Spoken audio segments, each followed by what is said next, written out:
And you're a man known for his fashion sense. You obviously have your own fashion range, which has done really well. People may not know that you've won awards year in, year out for your clothing line, haven't you, as well? Yeah. I won they call it the Oscar of the Fashion Awards. It's called a CFDA award, and it's the top honor you could get as a designer.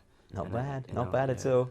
I was hoping maybe you could give us some tips. I mean, I struggle, as you can see. I was thinking. I mean, to be honest, the look that you have on right now is really in. It's really chic. It's really the trendy look right now.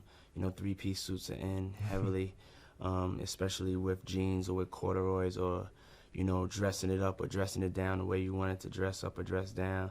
You know, a little bit of dirt on your sneakers gives some character. Quite a lot of dirt. I think you're being too kind there. I am. Quite. Very dirty sneakers gives you a lot of character. I wanted to mention David Beckham. It's a bizarre fact, but you are a friend of David Beckham, aren't you? He's obviously always in the news over here. Yeah. Big star over in the UK as well. Are you a Man United fan because of him? Was that true that I read? I can't say, you know, I can't. I know that there's two teams that, you know, have showed me love: Manchester United and Arsenal. You know what I'm saying? They're fans, and because I'll give you, because it's London, because we're in London television. You know, maybe go with the Arsenal option. It could look good. You might not be popular in London if you say you're a Man United supporter. Go with the Arsenal. You know, I've heard a lot about both teams. I know. You know, I've met players on both teams, and so, you know, I'm not down with any team. I know how serious y'all are. I love all teams. I love every football team in the whole wide world. It's the diplomatic answer, but it's the right answer. Believe me, completely and utterly. Thank you ever so much for talking to us today. Pleasure to meet you. Thank you. God bless. Well. Lovely. Diddy, welcome to London.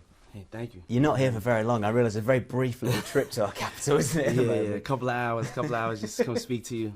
On the way home. What can you do in a couple of hours in London? Have you got your plan worked out, where you're going to go, what you're going to do? Yeah, I mean, I had a couple of interviews. I had to come speak to you, which was very important. And we're having a celebration, you know, for my album. I'm going #1 in the United States.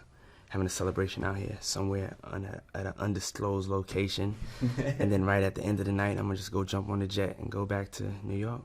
You're a man famous for his parties, so I imagine it'll be quite a lavish affair. I mean, especially when you have something to celebrate, you know what I'm saying? Press play, you know. It wasn't an album that I expected to go #1 like so quickly, because I've been away from making music for a while.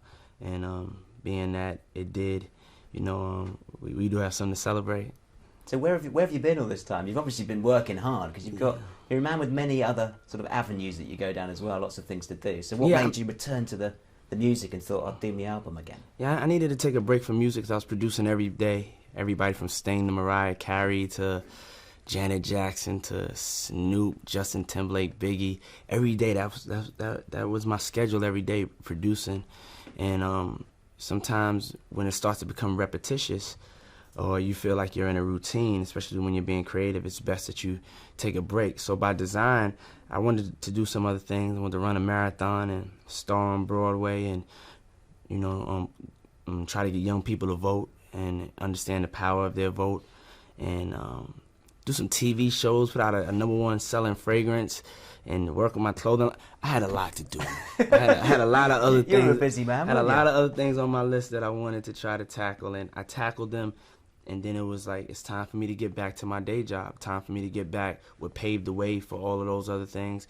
And one of the things I do best, which is an entertainer, how I started and what I am on a daily basis.